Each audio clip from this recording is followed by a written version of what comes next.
Hey, and welcome to Trek Tonight. We are here after the drop of the first episode of Strange New Worlds, and I know we all have a lot to say. As always, I'm Chris Pitcher. My co-host, Leo Jenicek, and our special guest, Joe Townsel, are here tonight to break it down, talk a little bit about it, and just see how it's going. I did break down the episode. Anybody have anything they want to say off the bat? I'm spoiler. I loved it. I don't want anybody to wondering like, oh, did they like it? Yeah, right. Speaking for all of us, I think we all enjoyed it. Yes. Absolutely. And we'll go into the details why. It was woohoo, yes. Angela Elverson says woohoo from all the way from LA. Keith Jacobson said, I loved it too. Excellent. So we're starting off on positive energy, which I think is yep. And a little heart from Cliff Diamond. Yes. All right.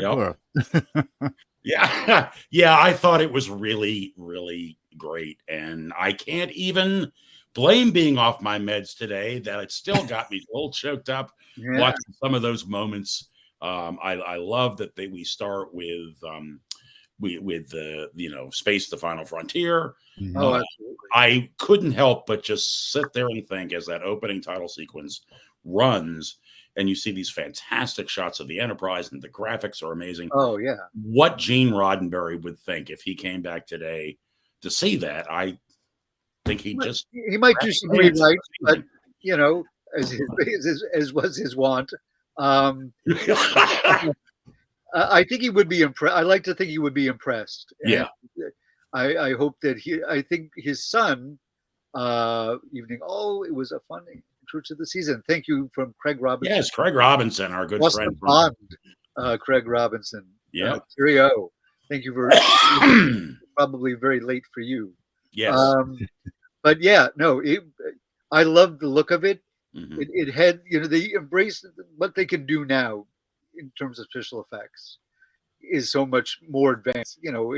If 11-year-old me or 10-year-old me could see that, my head would have exploded. Oh, me too. Although, and the old show, I used to watch the old show, and I never thought, well, that's cheesy. I was totally along for the ride. I never felt as though like, well, that looks cheap or that doesn't look. Right. I was there. It felt very real to me. Yes. And now they're doing amazing things. It was beautiful. It felt like they were exploring like these fantastic corners of space that we've only imagined. Yeah. Another thing that Gene Roddenberry might have said was, why did it take 56 years for this series to be picked up from the original pilot? It is the longest pilot pickup. That's the big. It is. That's so. Yeah. You got there, Gene. Yeah. Yeah. Hey, before we get into it, I do have a little bit of business. Okay. I need to address. We here at Trek Tonight would like to welcome our newest affiliate to the Trek Tonight family of broadcasters, station KNOS of Kronos, which comes to us from the shores of lovely Lake Luthor. While Kalis forged the first Batlath in its cooling waters, KNOS is forging up top-rated television for the Klingon homeworld, and we are honored to partner with them. Kaplak. Kapla, yes. Very good. Oh my, we're gonna have sponsors. I'm telling you, this show's gonna have sponsors. Anyway, shall I just leap in and start breaking down the episode? There's so much to cover, and we've got an hour, so let's see here. Now I have my little block of notes, my comments about the show, and then I'm gonna go right. I'm just gonna start right with this first, though. We open with Una reciting a speech about first contact while we witness the Kylie 279 military having their first confirmed UFO sighting, which is the USS Archer. We don't really know that, but I did think it was cool to see a scout class ship. I don't know if I can't remember a time. We probably have seen one in the background somewhere at some point. It's from the original Star Trek technical manual published in the late 1970s. still sitting on my shelf. They had the Scout and the Destroyer, both of which were virtually identical, a Right. dish with the neck and one engine. But I loved it. Was a little nod to the fans, a little Easter egg, which delighted me. So yes, going on. I don't. Right. I don't take us off course. Yeah. So we then cut to Pike at his retreat in Bear Creek, Montana, watching The Day the Earth Stood Still, which I thought was great. For those of you who don't know, it was a 50s movie about Earth's first contact with aliens. I don't want to keep derailing you, Chris, but I will, since you brought that up, I'll just say it now. The Day the Earth Stood Still, directed by Robert Weiss, also the director of Star Trek: The Motion Picture. Yeah. Aha, very good. I can't do a Townsel tidbit, but maybe that's okay. We'll just know that's what it was. I don't have the little graphic like John does. Yeah. John Weber does. Hey, okay. He's making breakfast for himself. As Leo pointed out before we got on the air, pancakes. Yes. And I think some eggs and coffee, as well as for who, I'm not sure who this lover of his is, but is another captain in Starfleet. And he's on leave after the experiences that he had with the Discovery in season 2. And while the Enterprise is getting a tune-up, he's, taking some time for himself. His communicator keeps beeping, and he doesn't want to answer it. So he's trying to push that off. When he's out riding on his horse, Starfleet and Admiral April finally catch up with him, and he's ordered to go back to the Enterprise early to find Una, his number 1, his first officer, who is missing. And then we have our opening title sequence. Spock visits Vulcan to see T'Pring. Captain Admiral April, Captain April was the first captain of the Enterprise, and was first captain of the Enterprise.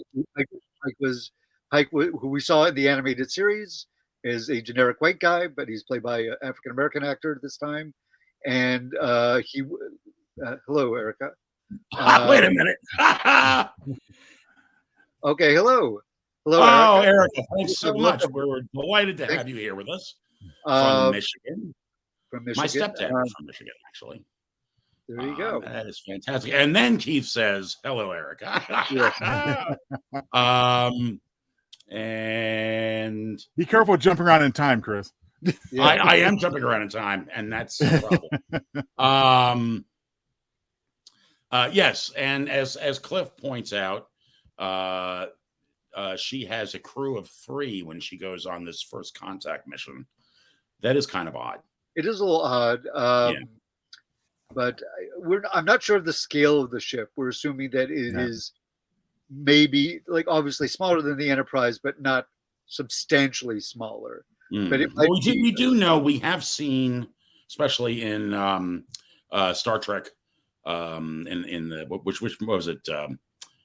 Star Trek 2. Wrath of Khan 3, where they all steal the Enterprise. Star Trek 3, right? Search for Spock. Yes. Yeah, and Scotty is able to rig up the ship, and so that they can just pilot it. Let's see, where was I? So the scene with Spock on Vulcan with T'Pring. This was really cool to me. First of all, does anybody else find Vulcan flirting really kind of cool? It was surprisingly I thought it was really very sexy, and it was, it's Vulcan flirting, and my wife was watching it the second time around with me, and she said, that's kind of hot. So at any rate, you get a glimpse of the matriarchal society of Vulcan, because I guess women ask men to get married. That's what it's appeared to be to me. She presents, rather than a man presenting a ring to a woman, she presents a necklace to Spock. And they are about ready to go off and have a wonderful, passionate evening. And Erica says, very sexy indeed. And then Pike interrupts them. And he says, you've got to come back to the ship. I thought that was a kind of a cool little thing, where you're able to drop the communicator into a thing, and then you can get a visual signal with it. I thought that was kind of neat. Yeah. I liked that. That was a new thing. Let's see. He and Spock. All right. So cleaned up, Pike returns to the Enterprise via shuttle, but yet gets beamed on board. He ends up walking with Spock. They're both now on the ship. He's reviewing new members of the crew. I liked that moment because, it seemed very natural to me. Yeah. The ship arrived. They arrive on the bridge. He gets to meet Leon. I think it's pronounced Lon. Lon. Yeah. Okay. And Uhura. They take the ship out. They go on their merry way, and Pike keeps seeing these visions of himself, all scarred and terrible, in reflections of things. So he goes off to his cabin, and he's taking some time to think to himself. At which time Spock shows up. They talk a bit about it, and Spock tries to help him through this issue that he's going through over knowing his future. They do arrive at the planet. They discover that it's in a state of civil war. They are looking for a warp signature. They find one, but it's not a warp engine. It's some sort of a bomb. Yeah. And then they start to piece things together. And Lan suggests they put the shields up just in time. Pike does it, and the planet launches a surface assault at the Enterprise and doesn't do anything, but it's because they have the shields up. They beam down to the planet. They realize it's kind of a powder keg. They've gone through this genetic alteration, which Nurse Chapel does for them. Yeah.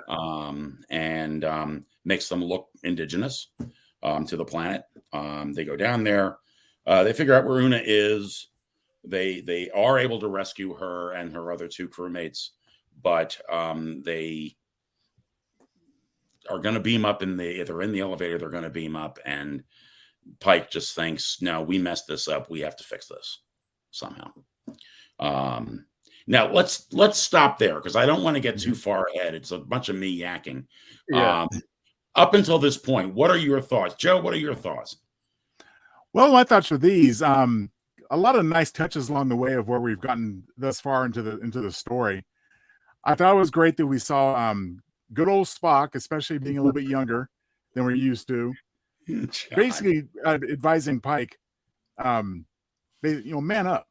I mean, right. Come on, Captain, you got to be the captain. But then turns to a totally cautious 180 when he gets back on the bridge, saying, well, if we put up the shields or whatever, that's going to be like a really bad signal to the, a bad breach of first contact protocols. And Lon says, okay, maybe, but you know what? I don't want to get blown up to prove a point. Thankfully, they, Pike went with her on a recommendation on that.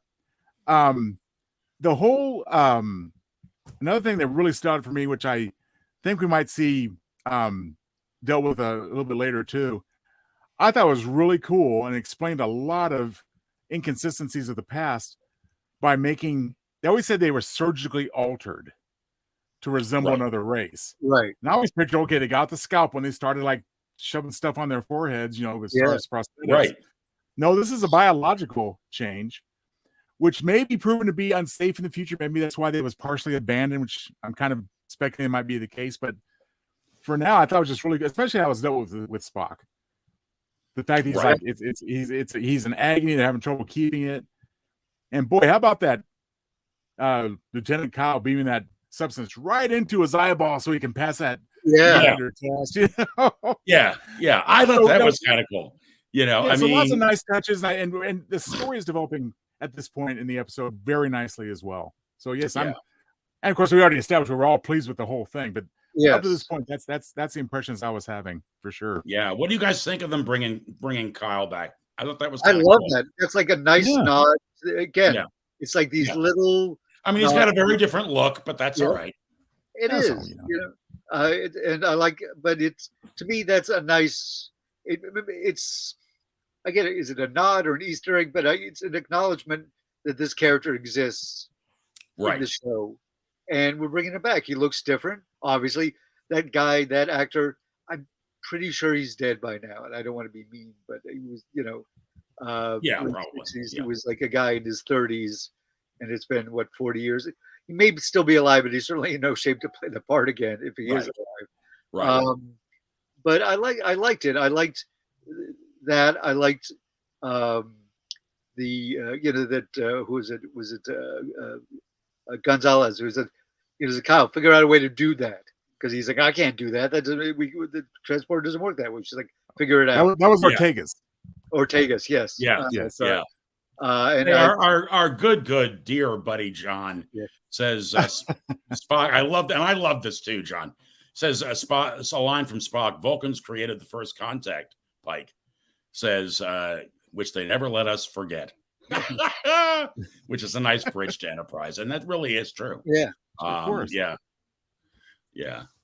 And We all if know John, from watching if I'm saying this Enterprise, from John inadvertently, I apologize, but let's just hope that I'm glad that Kyle was able to beam that substance directly into Spock's eyeballs, because if he messed that up, man, I'm glad it's not the mirror universe. The agonizers would have been coming right out. Making for Kyle's life hell for that moment.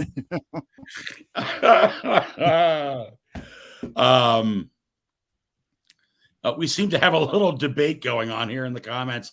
John had mentioned Sorry and Brandy and good advice. Yes. And then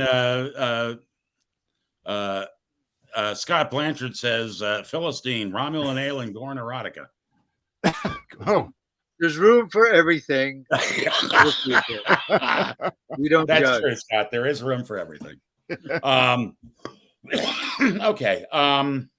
Just one point to bring up. The reason that Pike says we got to stay and fix this is the events at the end of season 2 of Discovery, when they send the Discovery into the future. Right. They were close enough to this planet that they could see something going on, and I guess they investigated it at their level of technology, and they were able to make that leap to making a warp device, except they made a bomb and not. So Pike says, "Listen, this is our mess. Right. If we leave now, all these deaths are on our hands." Right. So, exactly. And he gets the great line, because everybody else, it's just him and Spock, and the elevator opens and there's like 4 guards pointing weapons at them. He goes, "Take me to your leader," which is a nice nod to like old sci-fi, much like Day the Earth Stood Still. Well, and I'm wondering if that line was in there. I haven't seen that in so many years, but I would imagine that line came from somewhere originally, I assume. If not literally, in spirit anyway. Right. That's one aspect of the plot, though. I'll tell you guys, I had a little bit of a problem with. Okay, so they observe these goings on as Discovery's propelled into the far future, all this stuff happening, and from observing this, they're able to actually develop these things. To me, it's like saying, okay, here's a fuzzy picture of an iPhone, now make me one. Right. So a little bit of a leap there for me. It was a little bit of a leap for me too, Joe. It's a leap, but it's one I'm willing to, hand wave. Yeah, me too. I mean, I think that technically, I would think when I think of reverse engineering something, it means you physically have something in your hand, and you say, "This works. Let's figure out why it works."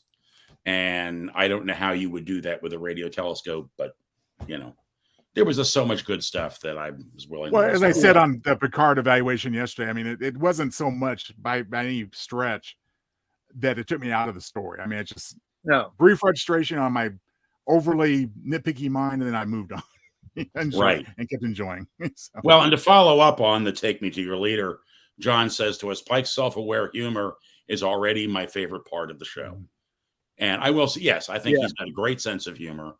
And it says a lot. If that's going to keep going, it says a lot for the overall tone of the show. I think there's going to be a lot of neat things in there. The little bit, not everybody, not every captain even could get through what he's going through and has been through, without his compassion for other people and that humor. Yeah, because he's seen and experienced some dark stuff already at this point in his life. Oh yeah, definitely. Let's see. I only have a few more of these bullet points. I started to speed up a little bit as I went.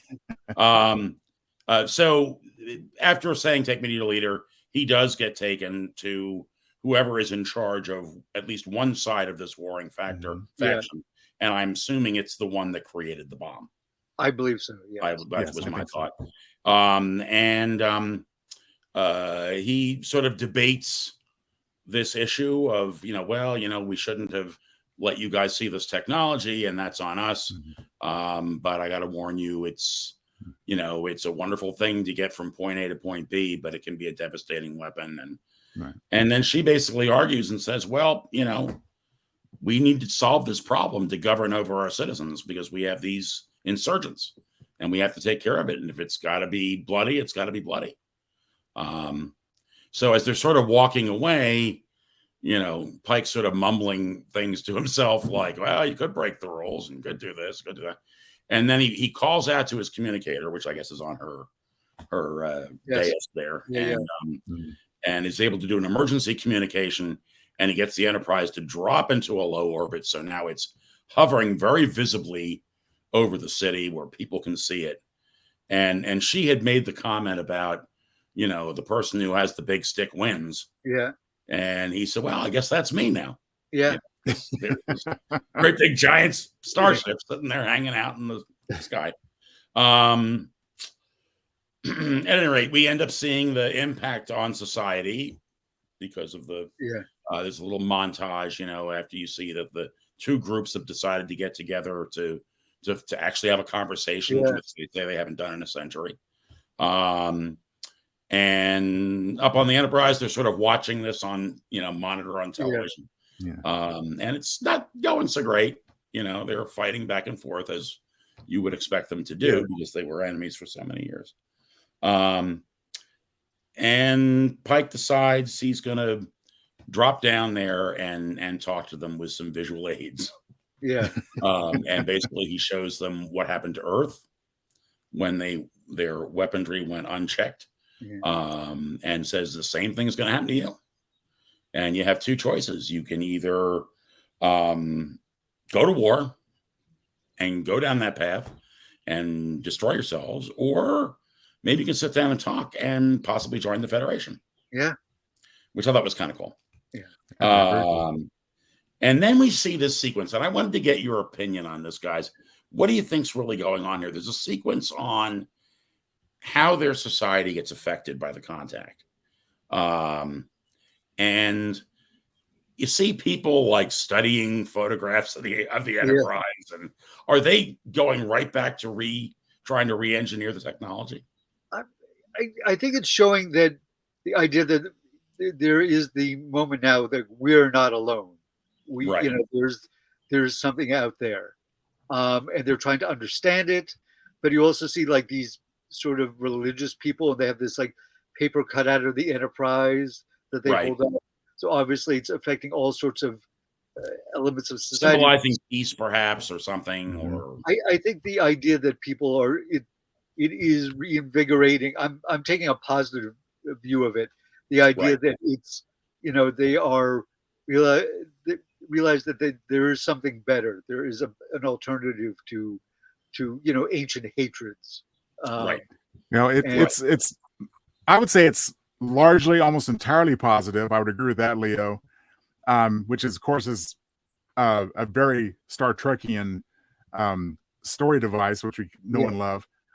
The fact that there are possibly some people that will misuse that and go off on wild tangents is part of it, because again, that's a reflection on our society now. You take an event, it's an event, it's indisputable, but the interpretation of said event can go one way or the other, or somewhere down the middle, and that's us. So I think it was just an extension of what Pike was telling him. Says, this is something you're going to have to deal with.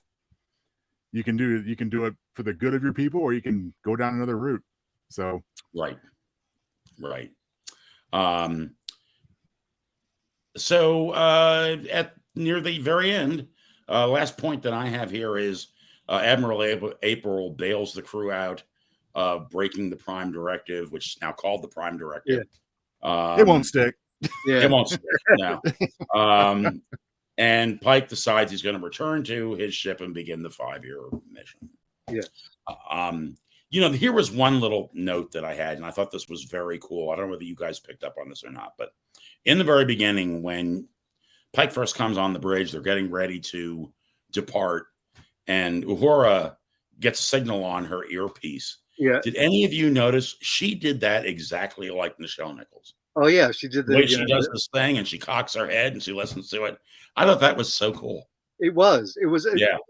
I really like the actress who is playing Uhura. Mm-hmm. I think she's got a natural charisma, and she's very charming and sort of puts you at ease.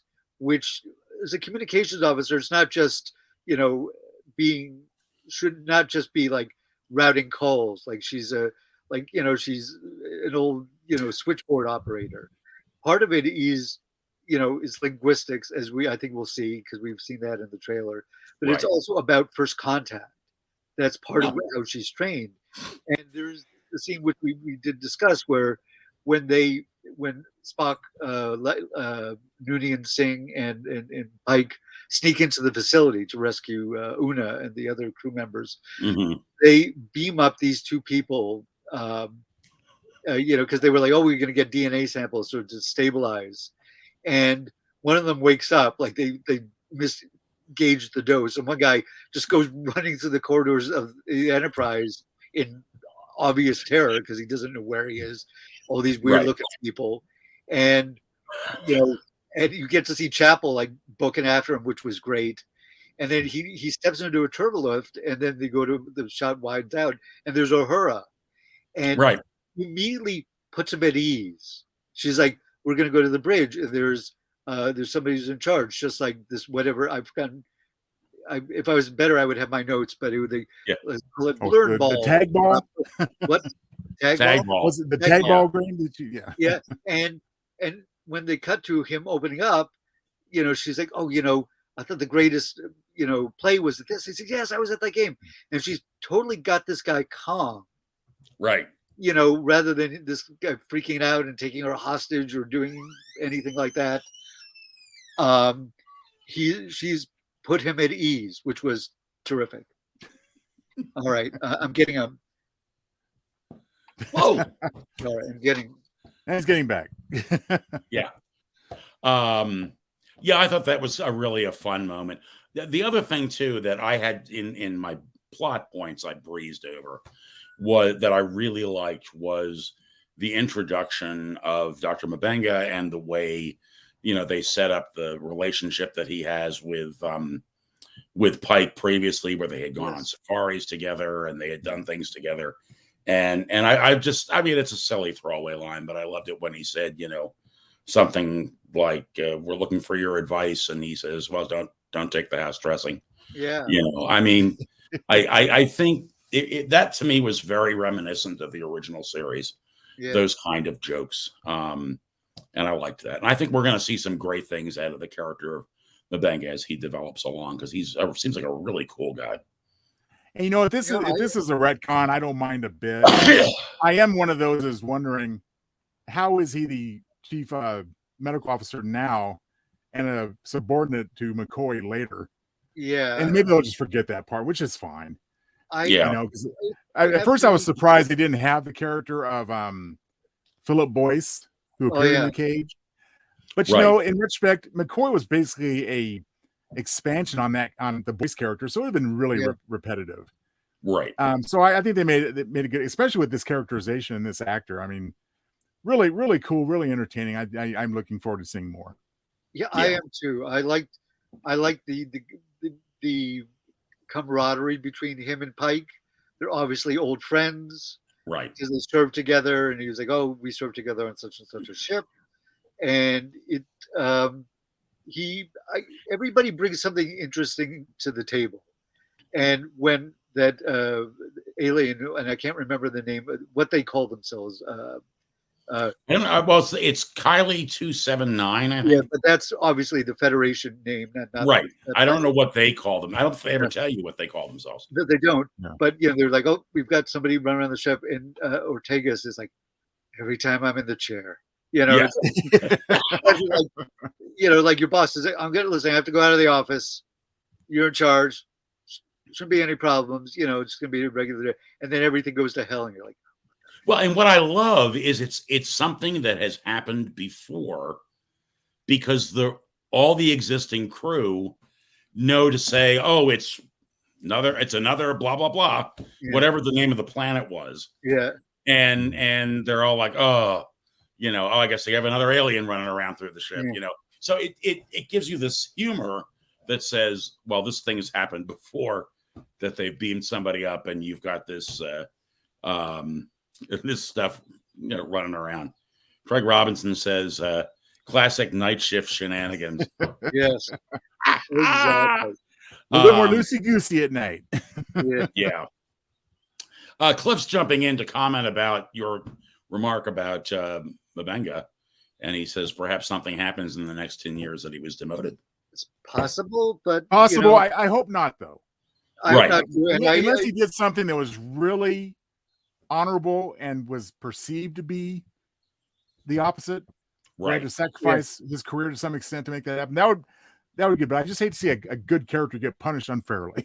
No, I agree. And here's the thing: they're fiddling with canon on the sort of the periphery of this show, because the one thing about canon, and we have to always keep this in mind, when the old show aired, each show is self-contained. The only character that ever came back more than once, a guest, was Harry Mudd. Right. Which is unusual, because usually it was whatever the mission of the week was, or the problem of the week. And I don't know if I said, I'm trying to remember if I said this before this or the beginning of this episode, or both, but Kirk has to let Edith Keeler die. Love of that was just between us in the green room. Yes. Okay. Yeah. You're not repeating yourself. Yeah. So that has got to be like, if you had to do that, you fall in love, and you think this is, and not just, but she's also a wonderful person, but you have to let her die for the greater good. Right. And the next week, nothing. Like, it never happened. There's no repercussions, because TV back then was like, they wanted anybody to tune into any episode and just be right into it. You didn't have to be like, wait, who's Edith Keeler? Why? I'm confused. Because it was just about, making these self-contained stories. Yeah. And they're embracing the idea that something that might happen in an episode will affect a character going forward, but it's not the whole arc of the show. The way with Discovery, there's usually there is the problem of the series, where it's the burn, or it's the Red Angel, or what have you, and that occupies everybody's attention for the most part. Whereas this, they'll have, as stated, self-contained stories, but there is going to be emotional stuff that carries through episode to episode. Yeah. Well, I think evidence of that, Leo, also is that, and again, not to knock Discovery, because it's Trek and I love all things Trek. That's why we're here. Yeah. But I got to tell you, I think on Discovery and Picard being serialized as they are, we are seeing a lot more characters serving the plot than the reverse. And I touched on that point yesterday. Right. And because look at it this way, how long did it take us to even remember the names of the other bridge crew on Discovery? Now we know them all on Strange New Worlds. First episode out of the gate. That's right. And that season with the burn, that I kind of identify with that, because one summer I got a terrible burn, and it was just, it was very distressing. So I it took about 2 weeks to get over it. Where was I going with? I was going to do something, and then I got that stupid joke in my head. Keith has something here. He says, maybe McCoy has more seniority and so outranks Mabenga for some reason. Possibly. I'm not going to lose a lot of sleep over this. No, I'm not either. It's, at the end, it doesn't necessarily matter. Right. I'm enjoying the story that is being served to us. So how happy or not happy are you guys that we're going to get a bit of Sam Kirk? I enjoyed it, and also, and this took I did a little research on this, because the actor who plays Sam Kirk, first of all, that was a great fake out. Yeah, it was a great It fake wasn't out. showing Yeah. up till next season. Yeah. He's rocking a stash. Yeah, I love it. And in Operation Annihilate, where the time we meet Sam Kirk, or I don't know if I'm trying to remember whether he dies at the very beginning or if he's already dead. I don't think we ever actually see him. I know we see But he his was kid played and by his wife. Shatner. Shatner did. Yeah, they rolled his dead body over so you could see his face. Yeah. Oh, and I it's see. Shatner And they give Shatner with the a mustache and grayed his hair and With a stuff. mustache. Yeah. Yeah. So, and Yeah. he's asked about his family because he's married and he had it was Peter Kirk, I believe, if Right. my memory Yes. serves. His son, James Kirk's nephew. Right. So I'm looking forward to that, and I like the idea that he worked with Spock, and it's like everybody's like, "What?" Because we didn't know. It's like all those things again, self-contained. They didn't think Right. anybody was paying attention, Right. to that extent. Right. And it's only because we're fans that we obsess over the most, minor of Every little As long as it doesn't get in the way. That's the No. main thing. I don't think it's, but I'm not sure he's going to just like he's going to be probably a reoccurring character, but maybe not. He's not in every episode. I would guess so. Well, you know what? He is in. We do see him again because there's a scene where they're all beaming down in. Oh yeah, that's true. In spacesuits, and he's one of them. There's a Kirk, Spock with me. Right. So yeah, no, also let's talk about little. Okay, let's talk a little bit about the end, if you don't mind. I know we're Go right ahead. Yeah. Because this felt like a wonderful. It was taking all the things we love about the original show, Mhm. the episodic nature, the newness of it, the exploration, all the things, the elements we love, and Mhm. added a more sophisticated sort of layer to it, an Mhm. emotional thing. The idea that people have backgrounds that affect them, maybe even day to day. We find out that our security chief was a sole survivor of a Gorn attack. Right. That her entire family Mhm.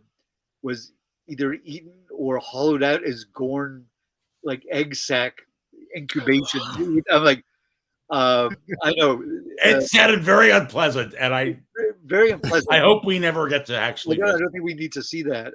Yeah. But the idea, that was breeding sex. that was a key part when she says to Pike, she was like, because up till the very end, nobody, even though we all know we have a limited lifespan, but up till the very end, you're always surprised when you die. Right. It's just I wasn't surprised. Like I was prepared for it, presumably. So that's why I survived. I didn't think I was going to get out of it, which she ironically did. And that's also the part of the lesson that Pike is trying to get around. Everybody thinks that it's all going to be okay until it suddenly goes south. Until it's not. Yeah. Yeah. And you know what else is good about that, Leo? It just occurred to me, and I'm guilty of this myself as a writer. There is a temptation sometimes to overwrite. Yeah. And what I mean by this is, people just have the most eloquent, rehearsed, scripted dialogue, as we've seen in Picard from time to time. Yes. It's enjoyable on some level, but I do enjoy the fact that we are dealing with more down-to-earth, grounded people here. Yes. It fits better, I think. Yeah. Pike, and as a result, I would say Anson Mount, but as playing Pike, he has a very relatable sort of. I feel like it's wrong to say everyman because he's this tall, super handsome dude. Right. But he has that very relatability. Like he doesn't come in as the captain like he's like everybody's like, oh, the captain's here, make sure I don't have a crumb on my uniform. Right. He has this very warm, this real warmth to him. Yes. That could easily, even Kirk didn't always have. Kirk could be, if you recall in the old show, Kirk has a reputation as sort of a cowboy and a bit of a ladies' man, and he was at times. But if you watch that show, Kirk was a hard ass a lot of the time. Oh yeah.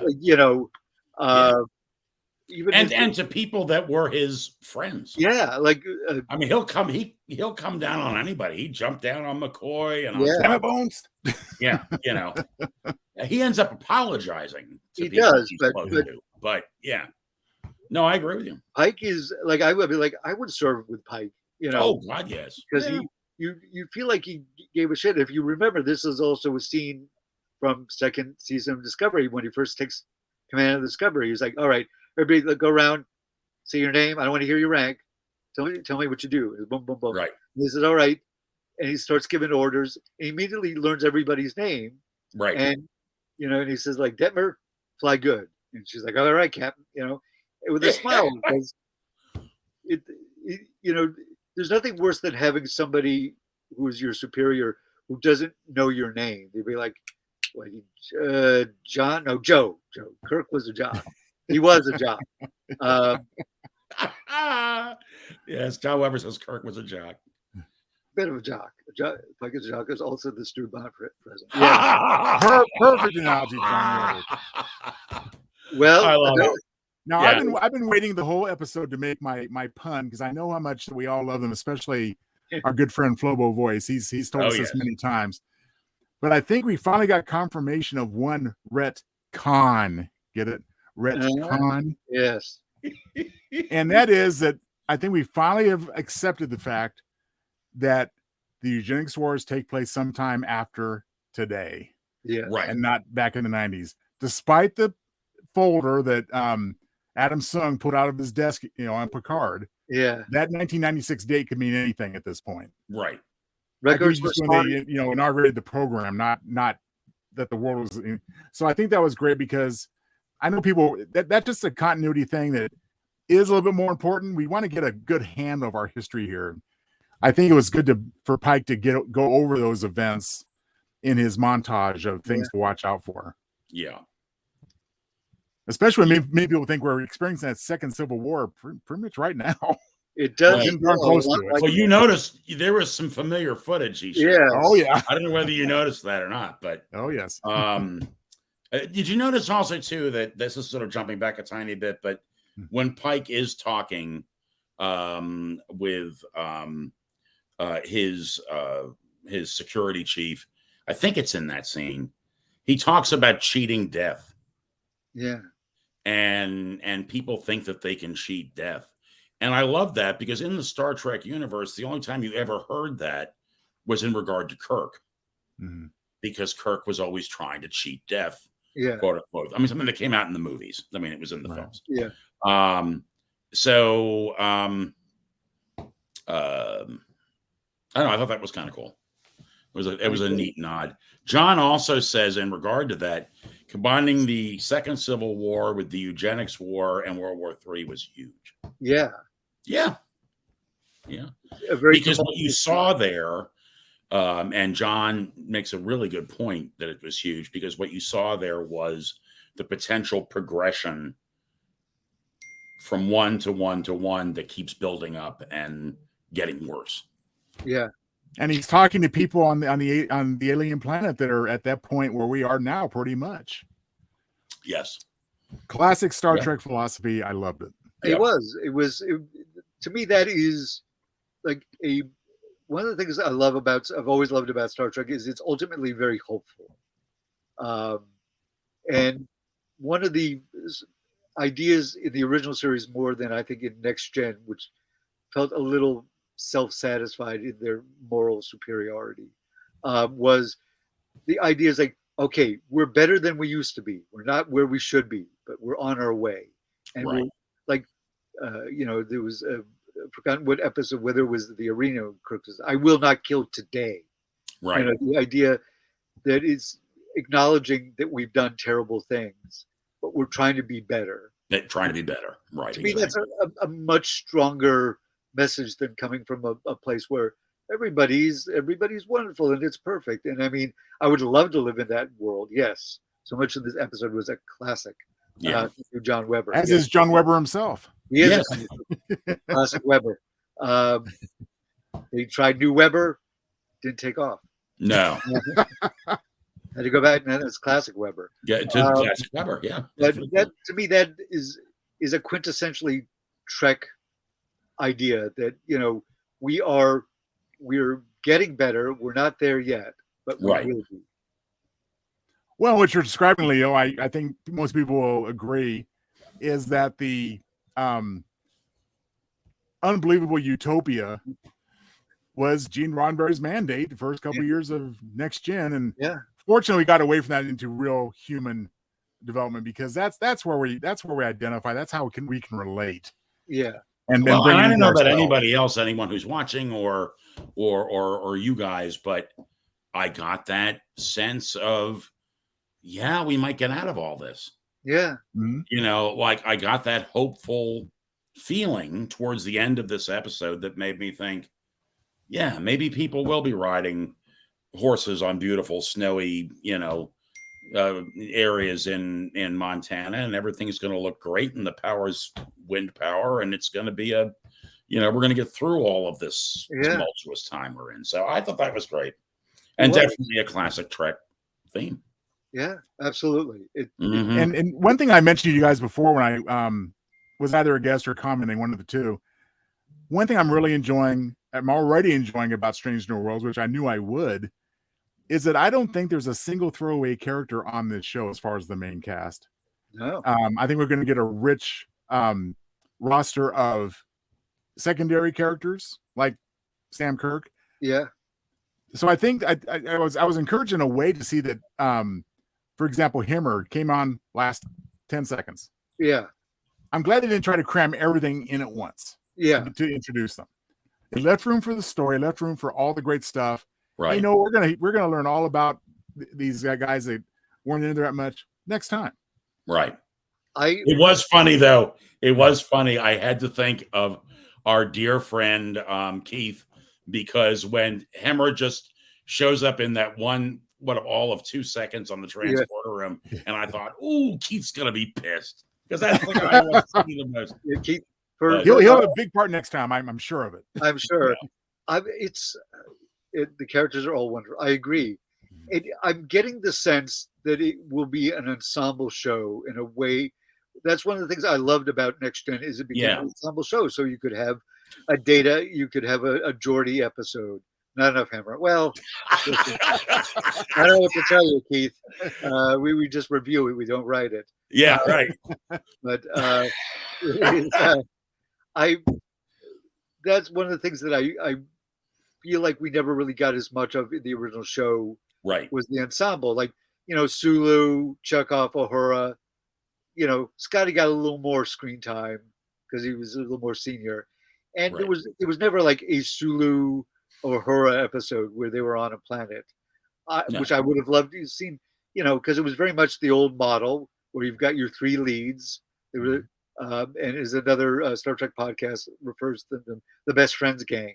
You know, and you know, McCoy as a medical officer gets into a lot more adventures than most doctors do, aside from those who do like Doctors Without Borders. You know, but there's a lot of times he's beaming down. I'm like, I guess somebody's going to get hurt, because I'm not sure why you're bringing your chief medical officer with you, but other than he's your pal or the captain.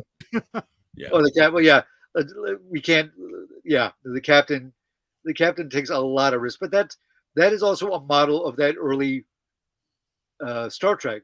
Is the idea, like, if you're in a ship, you're the captain of a ship, and you're in some far off, unexplored. You are the representative. You're the highest authority of the Federation in that area of space. So there's kind of a cowboy feel to it. So because you couldn't just be like, you couldn't just call home and then send a ship right away. Mm-hmm. You know, you were very much like, well, I got to handle this myself. And if you are too cautious as a cat, you shouldn't be, you know, in the center seat. You have to have that balance between caution and sort of daring do.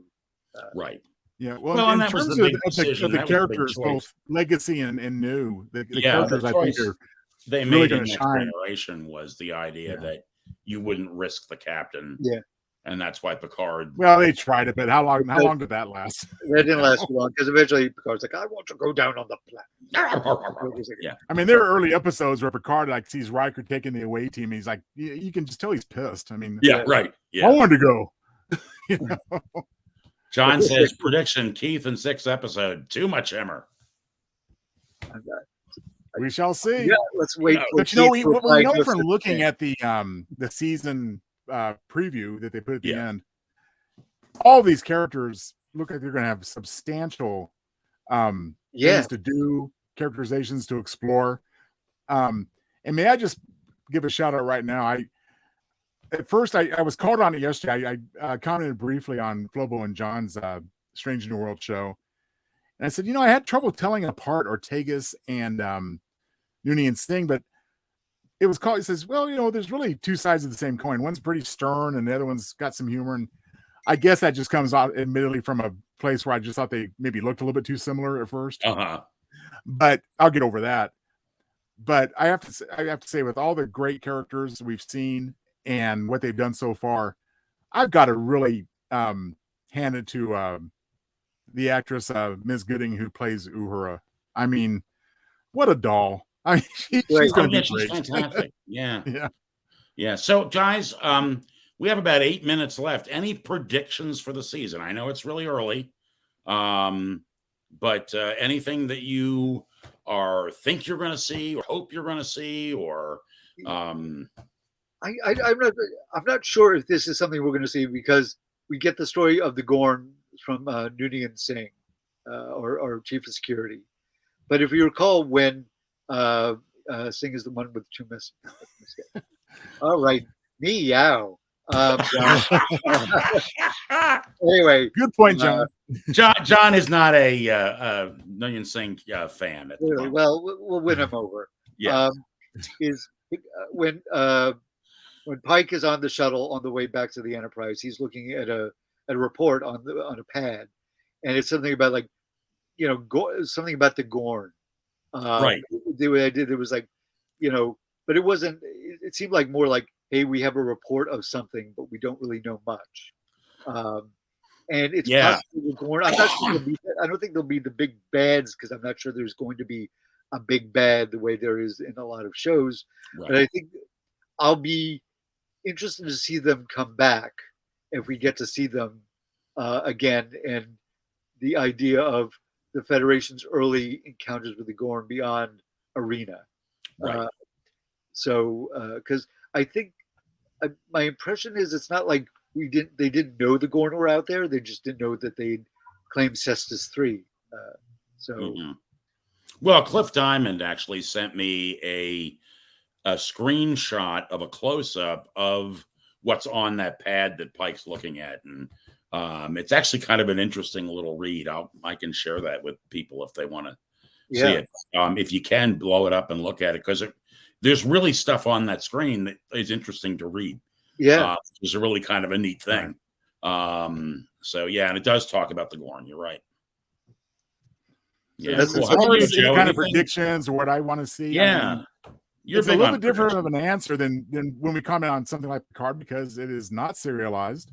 Right. Continuing characterizations and situations, but episodic, self-contained stories. So my prediction and my hope is that we are going to continue to see just great standalone stories that highlight our new favorite characters, and that's all I'm looking for right now. Yeah, I will. John says post a photo of that on the Trek Tonight site, and I definitely will. Yeah, so if you want to take a close look at that, go to the Facebook page for Trek Tonight, and that should be there to look at. Chris, if you want to try something else in addition to that? Oh, sure. Sorry to cut you off, but another screenshot you may try to get, or I can try to get it for you. I just thought I freeze framed it once, and that star chart when they're having their confab. It has so many fun references to all the planets. I mean, we have Bajor and Cardassian, and Beta Z. So just a nice little touch. Cool. That might be fun to share. Yeah, that would be a fun thing to post too, because I didn't get a chance to really look at that, and I'd love to see that. I just am very excited. I know there's been a lot of debate and discussion in the Star Trek fan community about the new shows, and I've had my likes and dislikes, and things that I annoyed me and things that I thought were great, and but this show feels very complete to me. And as it stands, I mean, it's only one episode, but as it stands, I have a feeling I'm going to really enjoy this show, probably more than I have a lot. And we're not just talking about what they call new Trek, which has been the streaming stuff. I think it may rank up well with some of the shows that came after Next Gen. I agree. Well, I made the comment a while back when commenting on Picard that the serialized series tend to drag sometimes in our heads, if nothing else. I think this one I'm predicting will seem too short at 10 episodes. Yeah, I agree. We're going to want more. Definitely. I think we're going to want more. Yes, I agree. And I know that they have already been renewed for a second season. I have a theory about serialized and what might be a better model, and not that Paramount Plus, this is free to use if you want to grab this, is rather than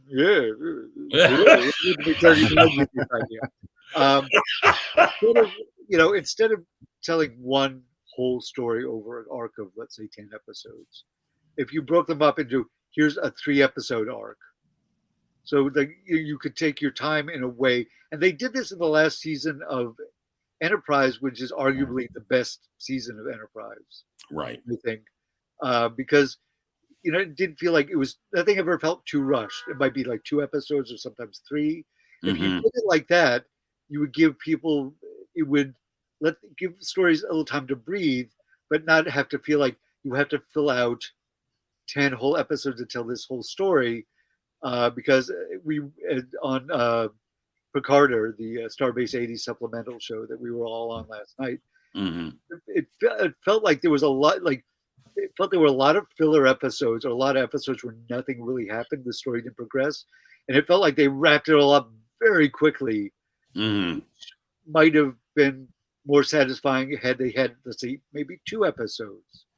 Yeah, I thought for an introductory episode, first episode of a brand new series, this one was paced pretty well. It was. I didn't feel like you had loads of I mean, I don't know, you guys both as writers would be able to comment on this, but I didn't feel as though there was a lot of exposition, a lot of, here's the dialogue that will explain this. I mean, I don't know what you thought, but I thought it flowed pretty well.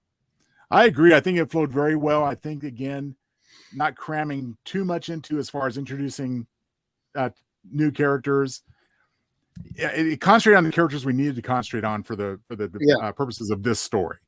Next time it'll be possibly some different characters, as we go on into it. But no, I think this one, as far as a series premiere of Star Trek, I think this came the strongest out of the gate of anything since maybe the Emissary from DS9.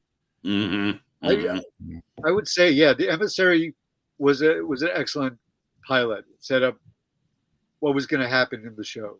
Oh, I agree. I mean, think about the I would say Encounter PowerPoint, which was a 2-part episode. It was originally broadcast as a 2-hour event, and it gets broken up into 2 individual episodes in syndication.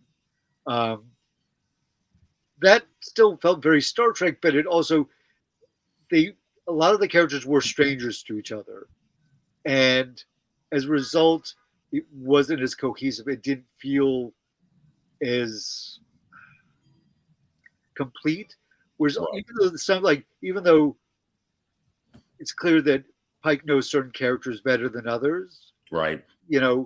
But I never felt like anybody felt like, oh, I'm weird and I'm new. I don't quite know who my character.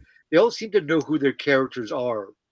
And, Oh, I agree. And they feel like a crew in a way that the crew of the Enterprise did at the beginning of Next Generation. Right. Well, and they weren't really. No, they weren't really. Hey guys, we're coming to the end of our hour, sadly. Right. Any last points? Oh, so many. Maybe I shouldn't have said that. No, I don't. was Personally, I don't think I John. have anything. I was going to tease John and say, "See, I got out in an hour." Better do it right now. Yeah, right. Exactly. It's going to be so exciting to go through this series. Yes. I think for the next 10 or 11 episodes, and get a chance to see what they're doing now, and I'm very excited about it. I am too. As am I. Yeah. It feels very much like Star Trek, and there's a certain segment of fan base feels like this is going to save Star Trek, and I'm like, I don't believe Star Trek needs saving because there are currently 5 Star Trek shows in production. Right. Yeah. I know. Yeah. Everything. It's not like it's dying. Yeah. Keith says the other new Treks I liked, but with everyone, some reservations. No reservations with Strange New World. The best live action Trek since the old days. I agree. I can't disagree. The only other show I enjoyed this episode is a great callback to The Cage, says John Weber. The captain is carrying a great burden. His number one is very capable. The doctor is his confidant. Spock is awesome. Yeah. That sums it up. I cannot disagree with any of those points. Yeah. And if somebody out there can tell me if they think that in the preview for the season that Uhura is wearing some sort of version of a Lower Decks uniform at one point. It looks a little like that. She's sitting at a table with a bunch of people. It's a very quick shot, but it does suggest the Lower Decks, which I will also say is my other favorite of the new Treks. Right. Lower Decks to me is like it's the perfect marriage. I agree. It's not like dying. It's my favorite quote from the show. Oh, thank you, John. There's your quote. But, Lower Decks, which will be coming back, I think probably at the end of this run, is the perfect marriage. Like I'm a big comedy guy. I'm a big fan of comedy. Done a lot of sketch work and a lot of improv, so I'm always down for something that's very funny. But one of the things I love about Lower Decks, not to talk about another show, but is that while it is sort of silly and absurd, it also feels like the creators love Star Trek. They're not. Right. It's a love letter. It's definitely a love letter. Yeah. Yeah. Which this is too, but in a very different language. All right, gentlemen. I hate to cut this short, but Joe, do you want to tell the fine folks out there how they may find you when you're not sitting here talking to us 3 or 4 idiots about Star Trek? Where might they go and what might they do? Well, thank you, Chris. As you can see in the slug of my photo there, you can always go to joetownsel.com. Find me on amazon.com by searching for Joe Townsel. There I have numerous fun things to look at and read. I have 4 books that are currently published, the most recent of which is Mate to Order, about androids taking over the world, but hopefully with my unique spin on it. Cool. And please check it out and leave reviews if you decide to purchase. And I'd love to talk to you directly through my email address, joe@joetownsel.com. Leo? Yes. As always, if you go to jenicek.org, you can also find my writing. It is all free of charge because so far nobody has paid me to do so. That is not a comment on the quality, I hope, but I do on this blog. I post something new every Monday, and I've been doing it now for 8 or 9 years. Right. There's a lot of stuff. There's 2 full novels, a bunch of short stories, various things that have been on my mind, haikus, 5-word stories in the Hemingway vein. Cool. So please check it out. It's free of charge, and I hope you enjoy it. That's great. Okay, guys, we will see you all next week for episode 2. Please, if you're new to the program for some reason and you're not registered with the Facebook page, please do so. And click the thing to let you know so you don't miss out on another episode, to click that subscribe button. And we are so glad we've had some new people over here watching the show tonight. Please welcome. We're so delighted to have you. And Chris and Leo, thank you so much for having me. What were you saying, Joe? I Just didn't want thank to you cut for you having off. me back on. Great time. Oh, You we know, love I hope you, to be back Joe. here again. Yeah, we love having you on the show. All right, folks, take care. Live long and well.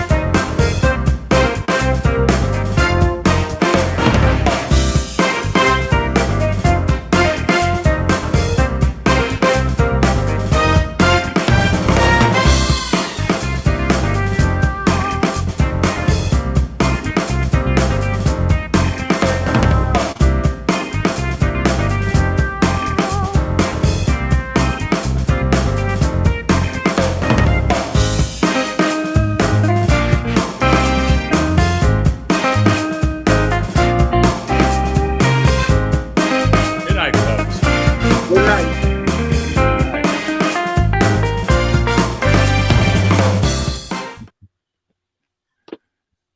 Ah, Great Yay. moves, Leo. Great show, Thank you. guys.